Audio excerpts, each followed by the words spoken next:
Thank you, as always, for listening to Caleb vs. Self. On this episode, I get a chance to speak with Stevie, AKA Wake, a Rochester-based artist who just recently debuted Sunroof out on SoundCloud with a music video soon to come. We talk about COVID, the impact of him actually getting a chance to perform live for the first time, and a few other random art-related things. I had a lot of fun, enjoyed listening to his story and his feedback on how important it was as an artist to start performing. You can find him out on Twitter at awakeup. You can find him on Instagram at awakeup_, and you can check him out on his SoundCloud as well. I'll have all the links in the description. Hopefully you enjoy this conversation. I know I did, and I look forward to the Sunroof music video coming out soon.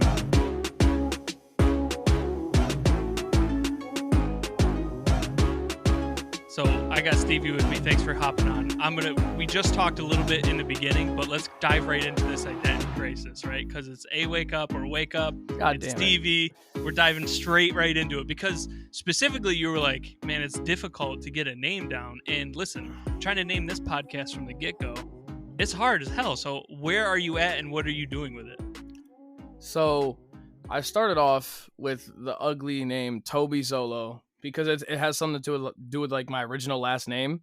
Okay. Because my my grandfather's original last name was cut off either from Ellis Island type shit or because my grandmother couldn't pronounce it. Whatever that story is, I hate it. And it's disrespectful. And because I never got to meet him because he died like 5-10 years before I was born. And he was like supposedly the illest dude who ever walked the earth. So like that shit I kind of wanted to do a homage or homage, whatever the fuck it is. I wanted to do something like that for the name. So it was Toby Zolo, and then it was Stevie Zolo, and then it was Steven Zoloft, which was hilarious because my friend, pretty much, he was making dark shit and I was making happy shit, and he wanted me to do a verse on a song, and I was like, what do you want me to do? He's like, you're Steven Zoloft, antidepressant, just do it. And it stuck because it sounded like Stevie Zolo's full name. That's what that's what Steven Zoloft sounded like. So then I picked Wake Up at the time last year because it just felt right because I was making this project that I wanted to call Wake Up in the Summer. It sounded cool because my homie Rory told me once because I was trying to figure out, I was struggling with fucking tests trying to get out of high school. I'm like, yo, how do you do these multiple choice? Like, I don't go to school. I've never studied for anything. And like, how do you do this? And he's like, just imagine it in the teacher's voice. Just imagine them reading it. So when it's with the name, it's like, imagine a radio host, imagine the person announcing your name on stage. Like and Wake Up out of all those names hit hardest for me. I'm now, I've always been Stevie forever. I'm not Steve. Only boomers ever call me Steve or Steven or my mom when she's angry. It's never anything. Nobody else calls me Steve unless they're a really like interesting individual that picks names for people. Okay. So, yeah, it's like I did my first show a few weeks ago, which I would love to talk about later. But I forgot to introduce myself as Wake Up. I was up there for like 30 minutes and I completely forgot. I just said Stevie the whole time. And I was like, okay, I think that's a sign that like it needs to be Stevie something. And I need to just fucking stick with that because there's 1,000 Wake Ups out there and like it's dumb. I feel like it's dumb. It feels dumb.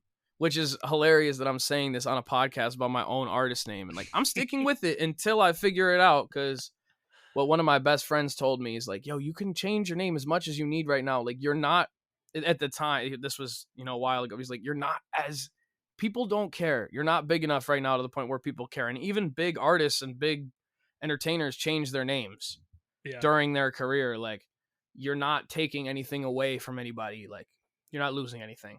Right. At the end of the day, it's still you on whatever track you're making. So it might be a little confusing at times, but I definitely understand the whole trying to figure out a name thing because it's a pain. It's a pain in the ass. And all the good names I feel like are typically taken. So you can't get your Instagram handle. You can't get a Twitter handle. You can't get a YouTube channel because all that shit's taken. So if you could be just Stevie, that would be so sick. You know what I mean? But that's no shot. I gotta a lot of those like OG name accounts. People made in like 2007 on a fucking computer or like an iPhone first generation and they're just gone. Yep. So it's like, or got to pay someone a bunch of money. There's just no shot usually.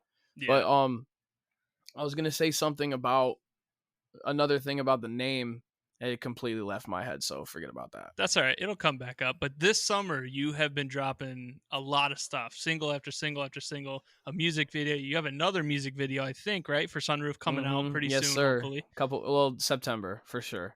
That's pretty soon, but yeah. Yeah, no, September, 3 days away. But you did get to do your first show. And in the midst of all this COVID shit, I mean, you were tweeting about it all the time, it looked like. Like, you were just itching to be able to get on stage and to really just be yourself. I watched a couple of videos, but to be there in person, to be you finally up there, was there like a release for you? How did that feel, especially after all this lockdown stuff? So let me start by fuck everybody, everyone. I know you're hosting a podcast for people to be themselves, but if you were a denier, if you are just part of the like this shit, like I've been saying, like as a 21-year-old, I shouldn't, like no one my age, but also nobody should be going through this. The fact that 2 years ago we could go to a stadium with 80,000 people and worry that your fear was getting lost, getting too fucked up, or catching a cold. The flu was the biggest fear disease-wise. So, like, the fact that you would stand shoulder to shoulder with people with no fucking fear about any disease, like, that shit was, like, we're so lucky that we ever even had that with how things are now. So it's like, I only did it because cases in Rochester were so low at the time. And, like, 3 days later, that spike fucking flew up. We were getting like less than 60 a day, and 3 days later we got to 100, and it's been 100 a day since like the 10th of August. Yeah, over 2 fucking weeks. So to finally do it, that was out of this fucking world, man. Like, that's the phrase I keep using. Like, this is just a waste of time for me to tell the whole story, but I started messing with music when I was 16 and just having fun and dreaming about it and talking about it and like never actually doing any of it. And that was my first interest, was performing, because I saw my first show ever. And like, I'd been to bands and shit when I was younger, but like my first show where I bought the ticket, I went to fucking Huntington, New York with my friends, like on a Monday night when I was in high school.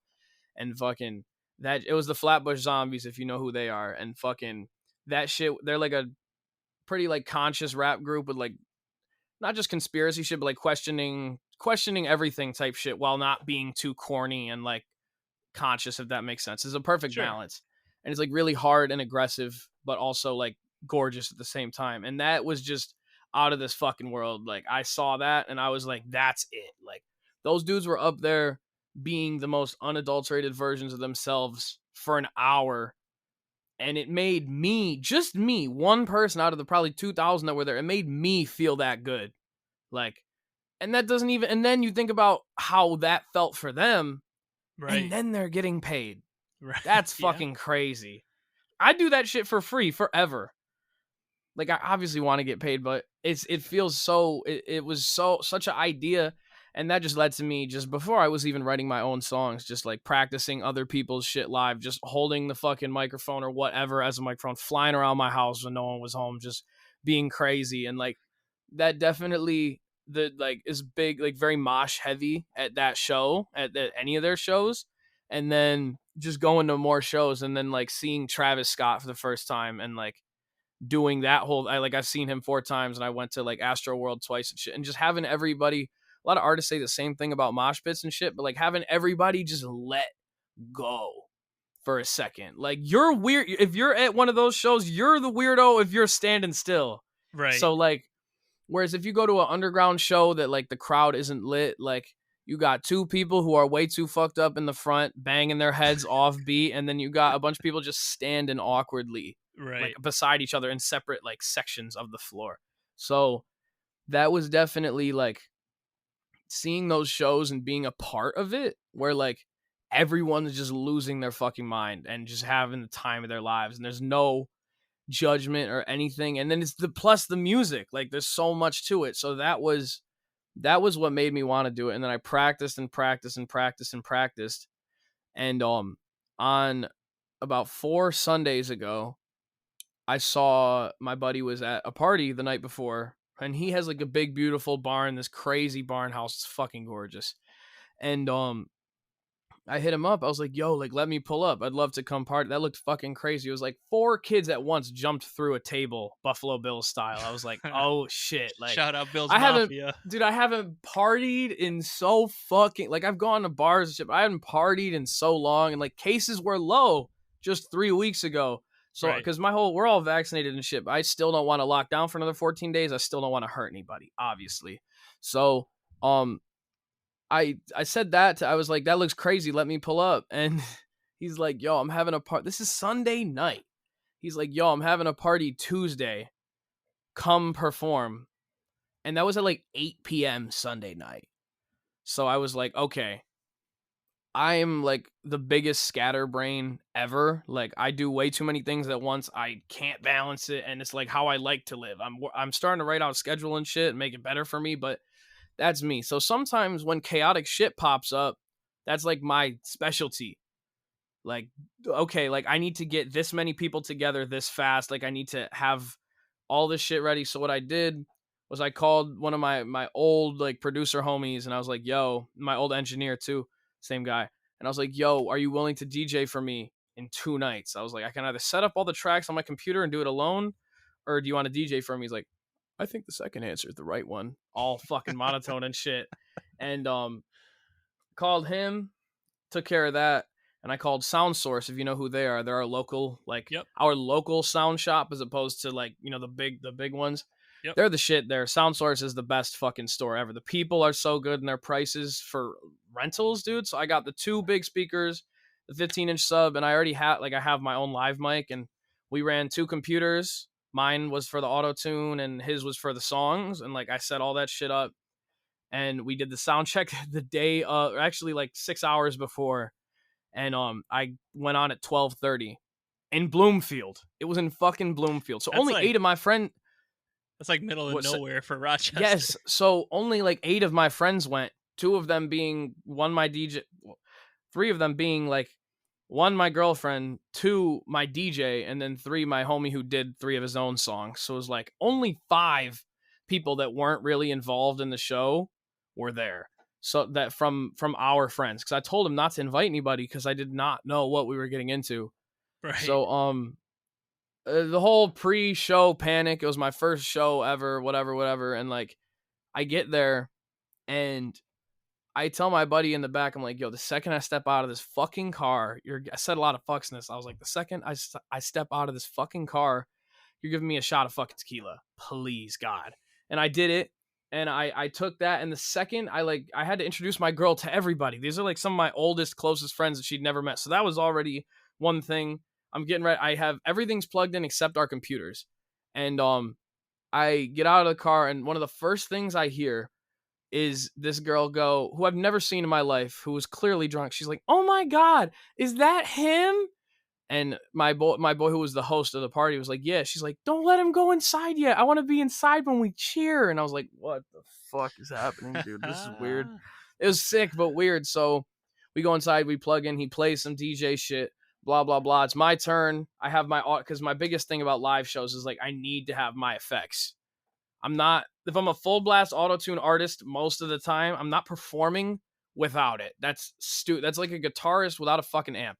That drives me crazy, the thought of that. And you see these dudes go on tour and not do it, and it's horrible. I hate it. So that was all set up perfect. So I mean, that was a very long answer, and I'm sorry, but you know, I hopped on stage, and I did like the first song comes on, and it was like a movie. It was like drugs. It was crazy. Like the second that drop hit, like they were flying and yelling and screaming, like 30, 40 kids I never met in my life, who apparently my homie that hosted it, like, made me sound very important because they went crazy. They were flying. Like, dude, a kid during Sunroof, which is the first time I've ever performed any of these songs, a kid I told him to, but he still did it. He stage dived and crowd surfed. And it wasn't like 3 people holding it up. It was the whole fucking crowd. Like, it was crazy. Like, I did the countdowns, and like, it was just, the energy was out of this fucking world. It was so sick. But is that the thing right there, Stevie? Is that what it is when you perform? It's that release, especially not just for the artist, but for the people who are there, who are watching, who are enjoying that. It's that complete release of being able to just do whatever, feel good Just let about it. go. Yes, Yeah, sir. just let go. Is that what it is especially as That's an it. artist? 100%. It's like the best drug ever. Like, even being at a good show, when you're like, sure, being at a good show where you're standing still is cool, but when it's all chaos around you, like, and you're part of it, like, that shit is just like nothing ever has ever come close to that. It Like, no makes me matter think what. of straight edge kids. So I had a couple of guys when I was in the army, they were straight edge dudes, and everyone was always like, dude, how can you guys start moshing and not be fucked up, not be drunk, not be high, doing whatever? Like, how are you not? But that's kind of the purest form of consuming music, right? Like, I'm not high, I'm not drunk, I'm nothing, but I can still get in the mosh pit, I can still release and just go nuts. Yeah, it's there's a lot of dude. Some of the straight edge kids I know are actually the craziest people I know, and the wackiest and the most turned up, which is really interesting because you don't expect that. But like some people, it's because they're afraid of what could happen to them, and other people, it's just their choice because they have mad fun sober, and that's sick. But that's definitely the reason that I love it so much because it's not. Yes, it's a release, but just like that fucking you like that high. There's nothing like it because I didn't know I had it until because you can think you're gonna kill it all you want. You can practice. You can be good at practice. The second you step on there, you could just have a panic attack for 20 minutes and just be horrible. Right. But like I was obviously nervous as shit going into it, heart flying, not able to speak in full sentences, like the whole thing as expected. My therapist told me that Frank Sinatra, before every single show, forever, he was scared he was going to lose his voice every time. Really? So that wasn't my fear, and I hope not to adapt that or adopt that fear. But yeah, I like the second I did that, I started doing the first song. I got my grips in the first song. It still went really well, but like the second that second one happened, like there was no more brain. Wow, oops. I didn't have like there was no more thinking really. Like sure, like quick momentary shit like oh, I could sing this like this, but no time to think. I didn't think about anything going on outside of that, obviously, which is like having like developed a bunch of fucking anxiety since COVID, like that is the best shit ever. So, yeah, it was like I went autopilot after really the first few seconds, Yeah. like, and it's just you lose, like you lose all that other shit. It's just out the fuck. You just leave it at the door, It and sounds like almost that's therapeutic for you. it. Yeah, it's magic. Like, and it's even for people without like. 'Cause I'm not like haunted by like any type of problems like that. Shit is annoying, but like I'm not completely haunted.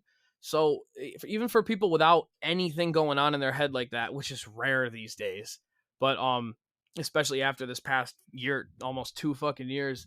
But I no, don't lose my train of thought. Hold on. Yeah, even people that don't have issues like that, like it's still the best feeling ever.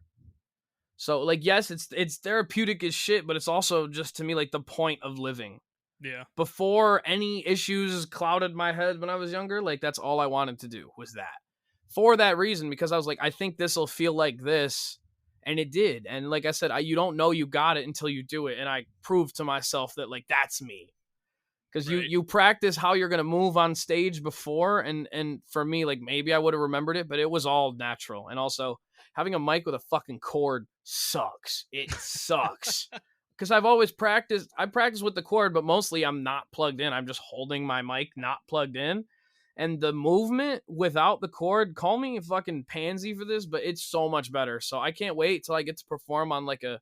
I had a decent amount of space, but I can't wait till I can perform on a big stage where I So can actually naturally. move around without any constrictions with like the Right. wireless mic and shit. But yeah, man, it was amazing, and that's the whole point is just that moment, like just letting go and just like that euphoria. Like I said, I've been at shows out of my mind, fucked up, and completely sober, and like it's the yeah, it's obviously crazy when you're super fucked, but it's like just as good. Like there's a different energy that's brought when you're at the music, no matter what is influencing your head. You know what I mean? The next question naturally is going to be, right, given hopefully that people get more vaccinated and things, go down some, Is there a venue like locally or even like in Western New York that you're trying to get into, and how does that work? Are you going to be able to like what are the logistics behind doing like a bigger show like I don't know like Water Street or I mean there used to be the Penny Arcade, but I don't even know if that's even open I anymore. think that's been closed for a long time. I live in Rochester, no shit, and I drive by it all the time if I head to the beach over there. And I think it's been closed forever. They might have reopened. I think I I heard told something you about that. compared to you, I'm old as fuck, so I'm Well, way out of still, date. still, yeah, but they've been closed for like they were closed when I was like 5, which is 16 years ago. That's fucking crazy. But like that's a long time ago still, you know?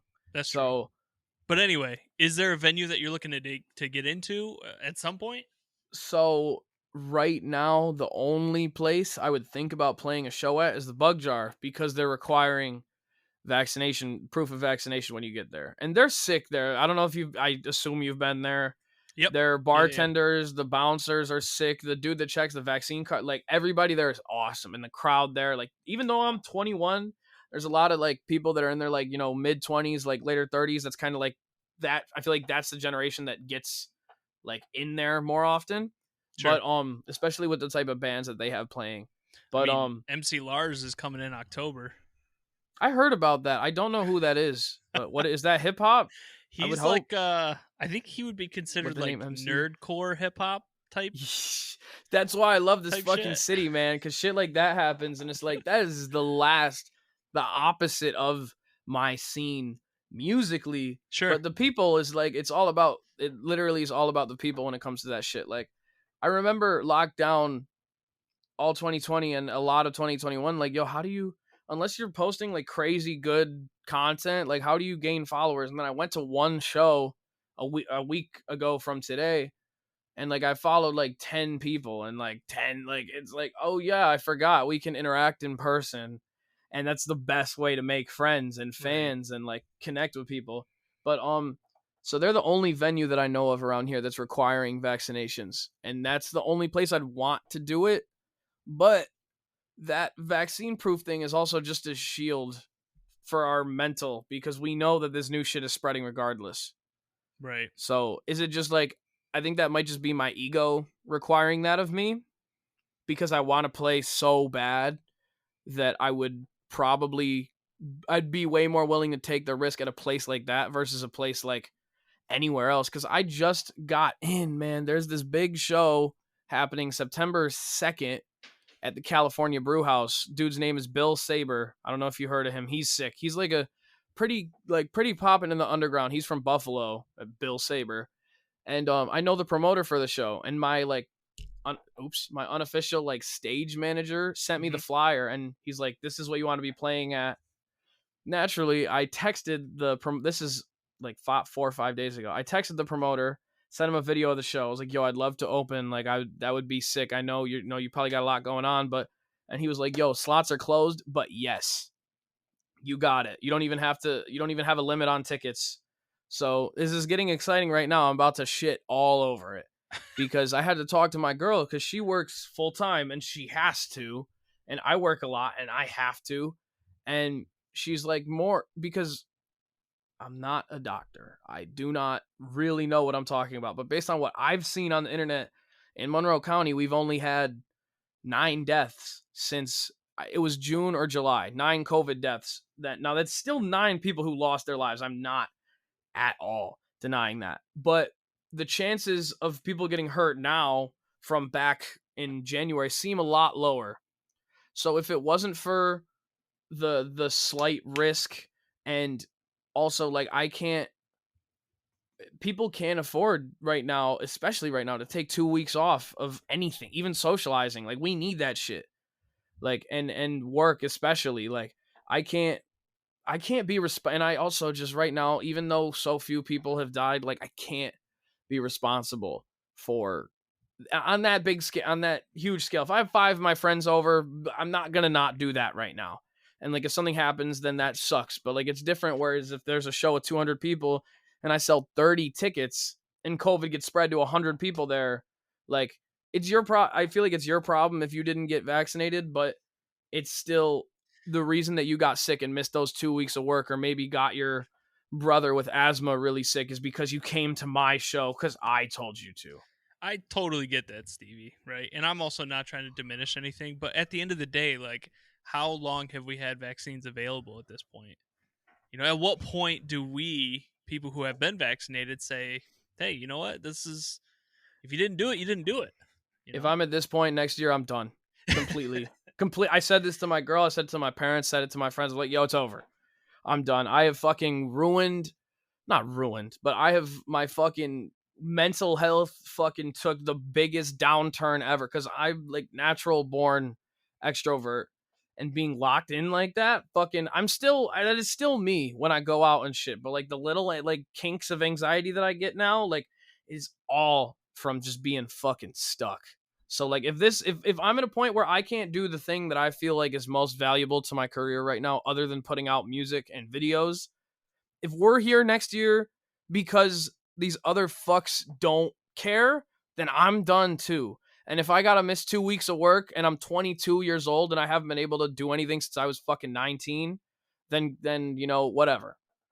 And I'm sorry if my girl misses work or whoever. Like, if we're not gonna die, then it's over. I'm done playing this cautious game because it is the most, like, I just tasted the best, coolest, most awesome feeling ever in my whole life. And now it's like, I don't even feel okay doing it again right now. That It's is rough. that is the worst shit ever. I got in to open at this huge show that would have been a big fucking deal. I became cool with the DJ, so I knew immediately I'd be able to have my auto tune ripped away. Now, my choice. It was my choice to not do it. No one pressured me to not, but I knew it wasn't right. I just knew it. So that shit sucks a lot. So to answer your question, I'll repeat myself for the third time because that's how I talk, I guess. Yes, a year later. If it is a year later from this point and we're in this predicament still, I'm fucking done. So Everyone wait, else is having their tours and having their shows. I'm done. at this point, you're not going to do the Brewhouse show? I'm not. It's not happening. Oh, okay. Sucks. I know. But I just with the way things are, me and my girl have a few vacations lined up, and like it's been an expensive year. And now that I'm taking my music a lot more seriously, it's very expensive too. So, one, I don't want to get people sick, and two, I need that money. I can't Right, 14 right. and mentally for another 14 days in the because now it doesn't matter if you're vaccinated, you're locked down if you get that shit. So Yeah, another yeah. 14 days in the house, that's just, I would way rather push it off till the spring is when I'll be back in the spring. As long as shit's not fucking catapulted and everyone's falling over left and right. The numbers are decent in the spring. That's just the start of it and it's over. I'm fucking all in. Well, let's dive into the music from there. And actually, in that same vein, not to get too political or anything, but one of my favorite tracks that I listened to of yours was Five. That was some hard shit. You got a Donald Trump line in there. You got and you also have quite a few tweets like going at not just Trump, but again, anti-vaxxers, things like that. Obviously, that's been a huge impact to you and obviously influenced your music at one point. Do you feel like for you with your music, there's also almost a therapeutic thing in there as well? Like, let me get this on paper. Let me get this off my chest so I can move on. Sorry. Yes, but I took the, I'll still, like, if it works I'll say something political now, but I haven't really in a while. I was really on my, like, I was all over the place. I didn't know what I wanted to make. Like, I made Five in October that was 2019. So I was making all types of shit. I hadn't figured out the melodic stuff yet because that's all I wanted to do forever was like good hits. I wanted to make good hit type songs and pretty melodic shit. So that rap shit is kind of out for me for now. I'll do it again, but like I don't want to be known for that. So when I'm making songs now, it's just about like what feels right and what sounds best to me. Like lyrics still matter, absolutely, but yes, it's totally therapeutic, and I talk about shit to clear my head or just get stuff out, but not on a political scale anymore because one, I've stopped focusing on it because it's not in our faces as much anymore, Right. and I chose to because it's an angry path to be down, and it's like I either have to get involved for real or just be angry. You have two choices. Most people are only going to do the second one. So, like, I would just way rather live and do my part to contribute as best as I can than be super angry. But back then, that kind of goes back to the Flatbush Zombies, is like, they were like taking psychedelics and talking about, like, you don't hear a rap group from Brooklyn say, in one of the songs, Juice says, it's a very simple line, but he's like, 9/11 biggest fraud in history. Like, you don't hear that in rap music No, from not dudes really. from fucking Flatbush Avenue in Brooklyn. You don't hear that shit. So that was like really, really, really fucking thought provoking, and like that kind of is what had me down that path for a while lyrically in some of my songs. And like I was just pissed as fuck when I made that song. You can hear it because Yeah. I hate the shit out of that song. That hook I think is stupid, but it is a hard song. I'm definitely not denying that. Like, I don't know. That was fun. I was really pissed when I made that. And also my homie who produced it and mixed it did the cover art, and I didn't line this up in my head. 5, because I released it on the 5th of November, obviously the V for Vendetta mask, 5th of Hmm. November. I didn't even acknowledge until like 2 weeks ago, cuz I have the cover art hanging up, it fell behind my couch. I have the cover art right here actually. And it he wrote V for 5 instead of the number 5. I Right. did not realize that till 2 weeks ago. So that was just a hilarious like string of events that led to just even more perfect art for it, I guess. But yeah, it's I don't like to get like that anymore with my music, only for my own feelings. I don't like to get political just because I don't think about it as much anymore. And like I don't want to, if I'm trying to make a song that's to like feel good and like to, just have everyone go crazy as shit, like unless it's perfect, I'm not going to throw an anti-vaxxer line in a song like Sunroof, or like I can't see it. You know what I mean? Right. But I Right. do talk about it very openly cuz like I don't give a shit. Like there's facts for everybody, but like at the end of the day, sometimes there is right and wrong. And my music used to be heavily fueled by that. Well, let's talk about that progression then into the song that you released 2016, which seems to be one of your biggest songs, if not the biggest song that you've got. Where does that process for you start? Where you go, okay, I want to start a new project. Do you look at your lyrics like bars, or do you look at it more like you said, like kind of more melodically, like painting a picture or creating an Yes. image? Like, what's that thought process for you? Yeah, it's it's mainly just making a song. Like I care about the words, and like you can hear that like I straight up do not have the most intelligent lyrics. Even when I was like rapping, like trying to rap well like that, Mhm. that's never been my strong suit. And like sometimes you try too hard and then you just sound hilarious, which is what I feel like songs like 5 ended up sounding like, at least to me later on. But yeah, it's mainly just painting a picture, like, and honestly, I'll focus more on, sometimes I'll write something, I'll be like, yo, I totally like had no mental direction with this. I've just been focusing on like the sound. I need to go back and clear this up because what the fuck am I talking about? Which you hear a lot in like a lot of hip hop. There's no linear anything to it at all, and it's become accepted. And like I'm even cool with that, but still, like I want it to have a common theme at least throughout the song. You know what I mean? So like a song like 2016, it usually like I do the same thing a lot of artists do, because I in the end of the summer 2020 we built this studio that I'm in right now. It's a 12 by 12 gorgeous fucking room that just is my little hole in the universe in my basement. And it's where I've done everything except daydream since May last year, because I was working in the other corner of my basement without while the studio was being built, and I've been in here.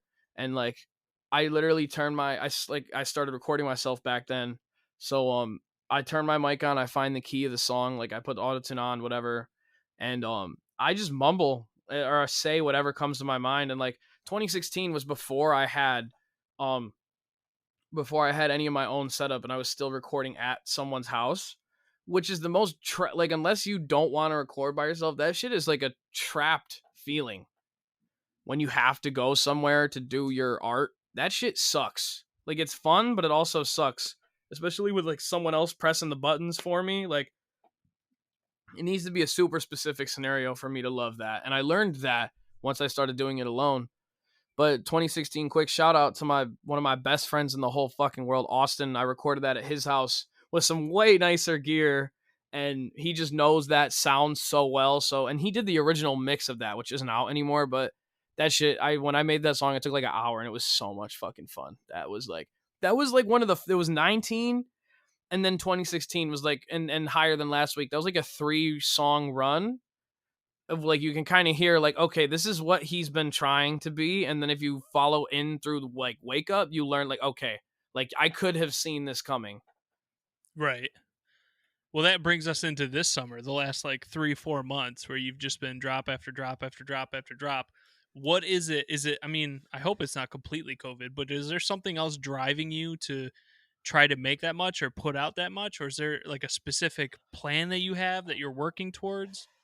It's definitely has nothing to do with COVID. What it is as far as dropping that many singles, we're in like the content era now, where like unless you're already madly famous, if you're at my level or anywhere near it, you could not release music for 8 months and post a project twice a year or whatever, and that's cool. But in your head, you're like, yo, like I'm working on this thing, man. It's gonna be sick. Like nobody fucking cares at all, and it sucks. That sucks. I made my In the Summer album, which you probably never heard because it was deleted. I could not find. I Don't saw mentions of it, but I could not find it. Never, ever, ever use private playlisting ever. It was free from someone that was my friend at the time, and it was a fucking nightmare. Spotify nuked 2 million songs for fake streams at the end of 2020, and I had no idea, and 9 of them were mine. So the album was gone. So I said, okay, I can either appeal this request for Spotify. It could take up to 90 days for it to get back up there, or split these 9 songs up that 6 of them were good singles that got completely overlooked because I put it all out at once and release them over the next year and a half so that they can each get their own week or month of shine, whatever that is. Gotcha. So that's what, and everything is not from that album. Sunroof is from that album. I made that song like a year and a month ago, which is crazy as shit to me. But projects just aren't the way to go at this level because like someone like you maybe, but how many people are going to sit through 20 minutes of music from a complete stranger with 800 followers? That's a good point. I never thought about it in that context. Like there is this content competition, and especially in a place where, like for me, I have fun doing my podcast, so I don't really give a shit who listens. For you, someone who's actually striving to be able to make a lot from this, not monetarily, but personally, I definitely can see how that would be extremely detrimental to your motivation. Like, let me work 6 months on a project, put together these 20 songs or a full album, and then you drop it in fucking dust. It probably feels like Yes. You just threw it into the ether. Nobody gives a fuck. Or you get a sick amount of streams for the first week, and then that's like In the Summer got like 3K first week, no promo, which is fucking crazy. Like I don't have that many fans. Like that was really sick. Second week, it got like 100 streams. So it just gets old instantly. It's terrible. I definitely could see how that's rough. So the strategy at this point for somebody at your level is to just do one song at a time, essentially. Now, you made mention that obviously summer was this whole thing that disappeared out of the ether. Is that your strategy essentially going forward for like the next year or two? Is to drop single after single and just kind of see and monitor where it goes? 100%. And it's like leveling up content, like continuing to do music videos. Did you see my music video for Daydream? For Daydream? It's the one in the winter. Yes. Okay, cool. Yes. That's my only video so far. And once I linked up with Hill and Valley, fucking shout out to Hill and Valley, Adam, Todd, Rick. They're the fucking best, some of the best people I've ever even known, but had the pleasure to work with. That shit is so fun. I love that shit. Working with them is so fun. And that was a really cool video, just from like the drone shots and stuff. I feel like it really helped paint the picture a lot more effectively, like having that. Absolutely. They're amazing. Thank you so much too. They're amazing. That was so fun. And that's the best something's ever done for me. because it's like you give somebody something to look at. They there's a picture there or there's a clip on my Instagram and they go like, there's more incentive to look at a music video than listen to a song for people. So I'm going to continue with, I'm shooting the Sunroof video right now. We're actually shooting day 2 of it tomorrow. And then there's just a early morning we're going to have to do, and then it's done. And he's got all types of, the thing I love about working with other people is like, they're not at, you're usually not at your prime 8 months ago, like, unless you're in some crazy artistic craze. Like, so they leveled up so much shit. This new video looks all, like, he spent a few hours editing it and we're not even done getting footage, and it already looks like 10 times better than the Daydream video. So it's so much more fun. It's obviously not winter themed. It's not lonely. It's sick. So, yeah, I, doing that. And then I'm going to start working with one of their main editors and camera people there on doing some vlogs, but it's not going to be like a YouTube series that I'm super, sorry, fucking burping and shit. Not going to be a big, like, I'm not going to focus on the YouTube views.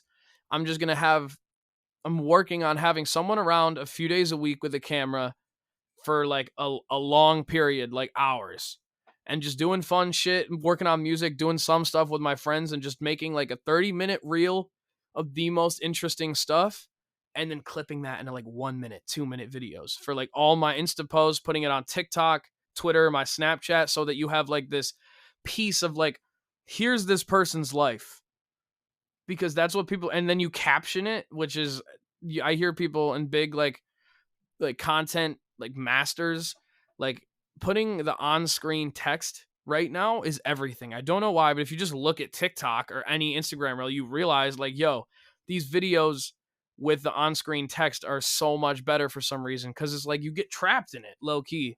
So that's where I'm headed, is like more content, but making it good instead of just posting 10 memes a day. You know what I mean? Like, just getting the more stuff and better. So it's like quality and quantity I'm trying to level up at the same time. So like that's where my head is at. I don't want to do another project until it's time. Whether like I get signed or I have like all of a sudden this big fan base where like they'll push the project, because I fucking love making albums and EPs. It's so fun to make a whole body of work that's cohesive, and it's the best. So you were just talking about a little while ago for the cover art for 5, all that. You tweeted in 2020, art is the answer. Do you remember tweeting that? Hell no. What was the date?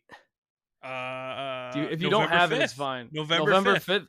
That's crazy. That's ironic.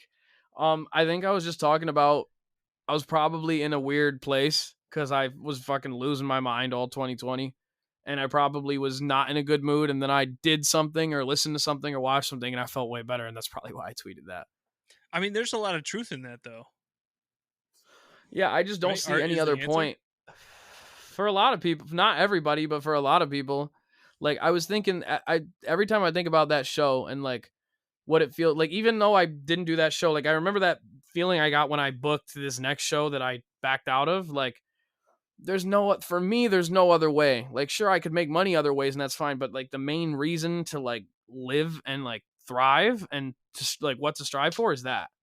Like, that's the most fun shit ever, and it's so gratifying. Like, you see videos of these artists, like, I'm gonna go back. My friends will roast me for it, but like back to Travis, because there's this clip of a 9-year-old kid he pulls him up on stage and he performs Goosebumps with him, and the crowd, he hands him the microphone, and you hear the little 9-year-old with the auto-tune, and like, dude, the reaction from the crowd, like, that is this, and like, that little kid is gonna be the shit for years.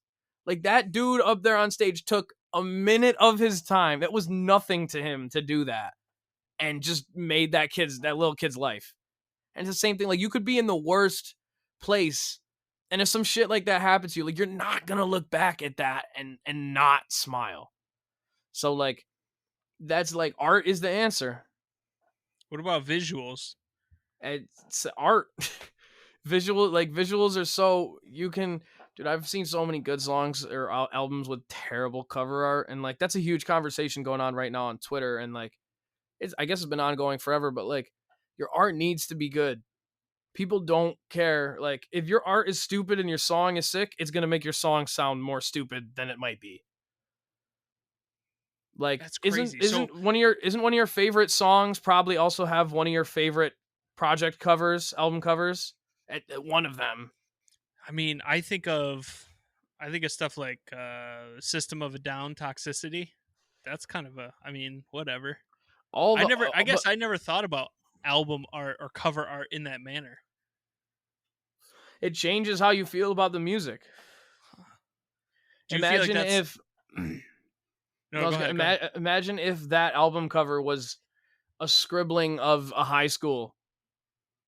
That would change how it sounds or how you You feel know about what? it, at least. I think it's different because I heard Toxicity, System of a Down over the radio, like for the first bunch of times. So I don't have that visual connection. I feel like maybe today, to your point, like if I go on my Spotify or my Amazon Music or my SoundCloud, like no matter what you click, there's always some shit there. And even with my True. podcast, like one of the things I was getting dookied on for was my buddies were like, dude, stop just using your logo for every single fucking episode you put up. Like, no, you got to put something else up. I'm like, It's really? true. People care about that? But obviously I've been proven wrong. Yeah, no, it's definitely you use your logo, but you put like the audio wave thing on, right? Well, now I do an image and I'll put in the audio wave for the clip and I'll put in like the title of it now, and the logo is like half transparent in like one of the corners or something like that. You know what I mean? It used to just be the whole logo. That's it for every single Mm-hmm. one. And they're Yeah, like, no, dude, you can't do that it's so anymore. important. It's so important. Like, and I just love good art, especially when it's when it's attached to music you like. It's sick, but when it's yours and someone made that for you, like that shit is sick. So did you? So like, when I look at like Wasted, like that's seems like more of a candid photo, or like Blasted, or did you do Nope. Driver's License? Like, did you do those ones?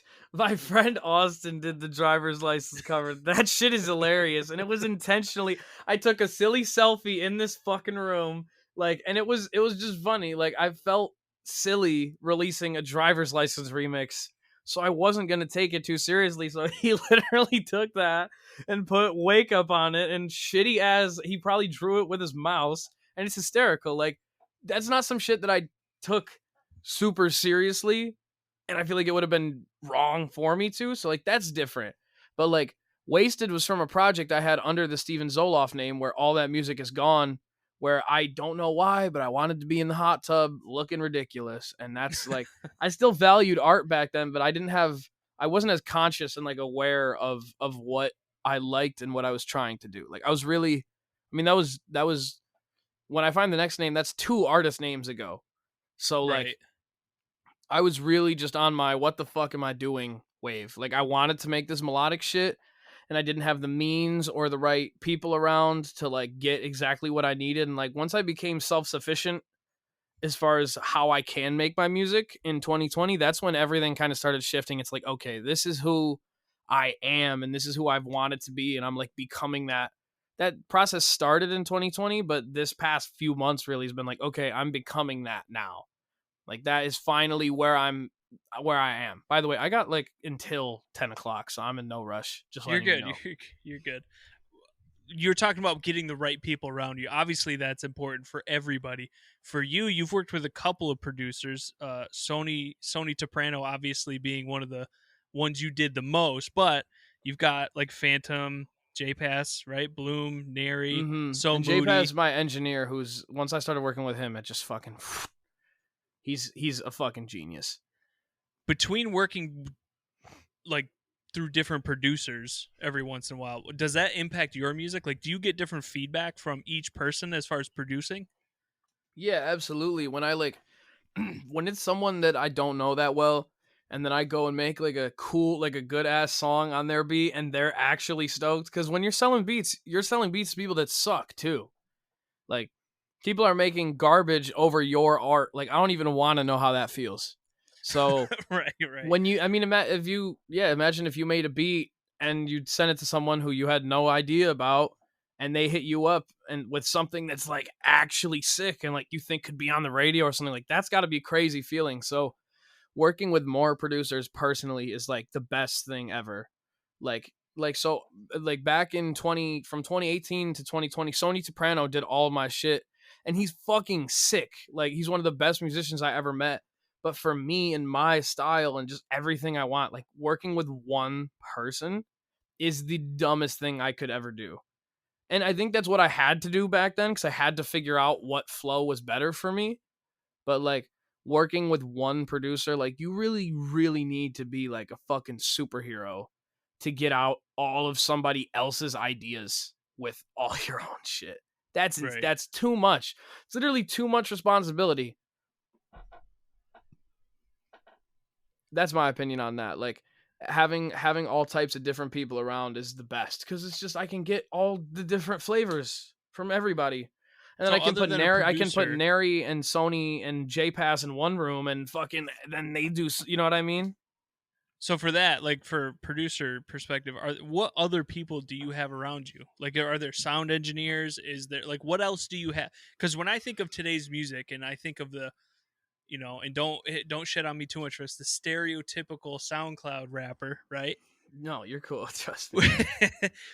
I think of a guy who's just, in his mom's bathroom, because that's got the best fucking, audio, whatever the fuck, and just, it's just him. And maybe he purchased a beat from somebody on YouTube, and that's about it. But for you, it sounds like it's a lot more in depth. What other people or characters do you have around you that helps you with your music and your art? So one, Phantom is a YouTube producer who I've never spoken to, who doesn't even know I exist, other than the money I put in his PayPal.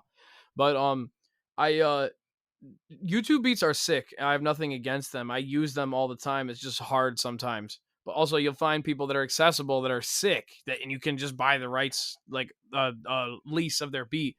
So I still use YouTube beats, just not exclusively.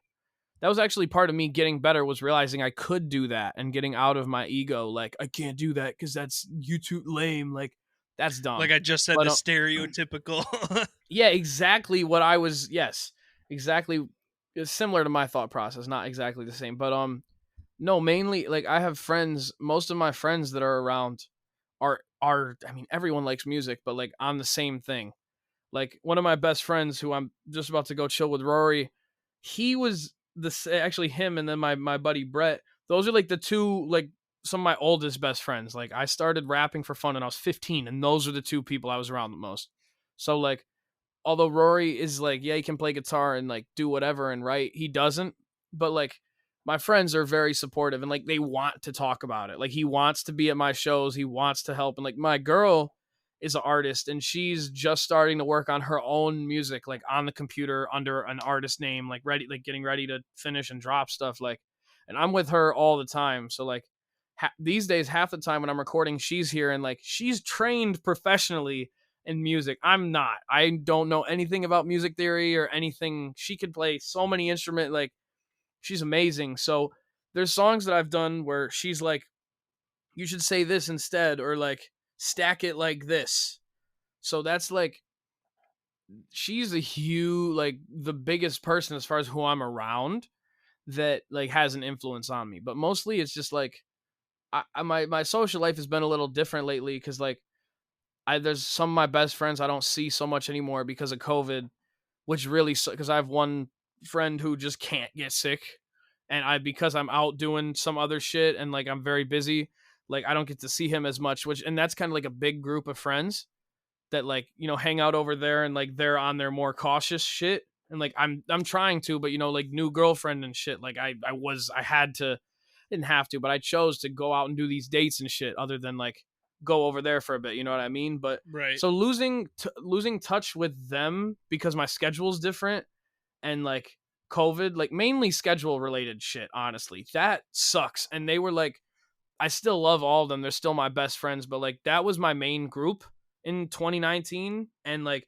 that's different now. So it's pretty much just me and my girl, and like a couple homies that I see like a couple times a week. And I like to try and branch out and like hang out with my old friends, or like go have like a little party with like 5 of us at like someone's house that I know but I never really chilled with, because like, I love my environment changing.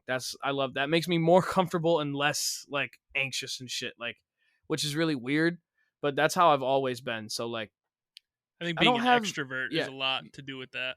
yeah, I don't have a lot of like daily people I'm with all day. That I used to do that, but now I'm so busy with work and like all types of different shit that it's yeah, I can't even really say who like it's really just a few people. Like most of my almost all my creation, I don't really work with people in person right now just because of timing and like most of the beats are already good and like there's only two people that I want to cook up like to be with when they make beats in person and the timing just doesn't work out that much right now. So it's Gotcha. mainly just friends and we're all just chilling. It's like I've been trying to enjoy my downtime more cuz I don't allow myself to sometimes. So that's like been a big one is like I'm getting more trying to get more work done, but also stepping the fuck back and like having a fun night where I'm not feeling obligated to go on Discord and be interactive because I want to get become friends with this group and then this group and shit. So yeah, it's a lot. Really, just like mainly it's my girl that's around and like has a big influence. Gotcha. So what's the future of Stevie look like? Obviously, there's going to be a name change here soon, but are you looking to do like 6 more months of just dropping single after single?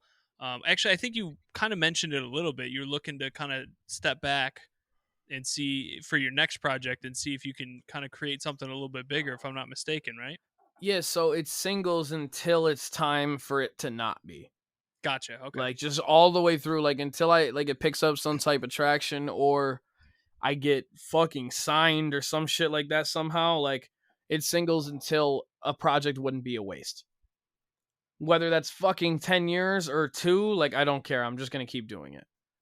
That's the plan, at least. But once it's What do you? my real thing right now is once I'm comfortable doing shows again, blast the fuck That's out of that.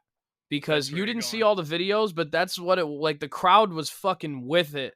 So if I can make that like I know you will play I know I will play dead shows. I'm not completely like delusional about that. Like I know that's a thing.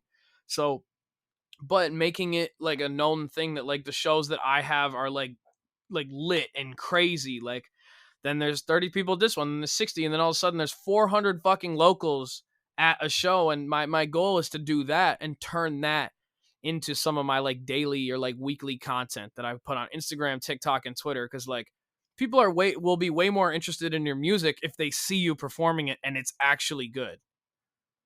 So I'm just like trying to grind out and like low key having shows not be a thing right now is good because I can finally figure out my fucking name before I start playing all around town. Cause it's like, wake up, wake. And then I'm just like, hey, I changed my name. All you 200 or all you 60 people are mad confused right now. And you're not going to buy tickets because you don't know it's me.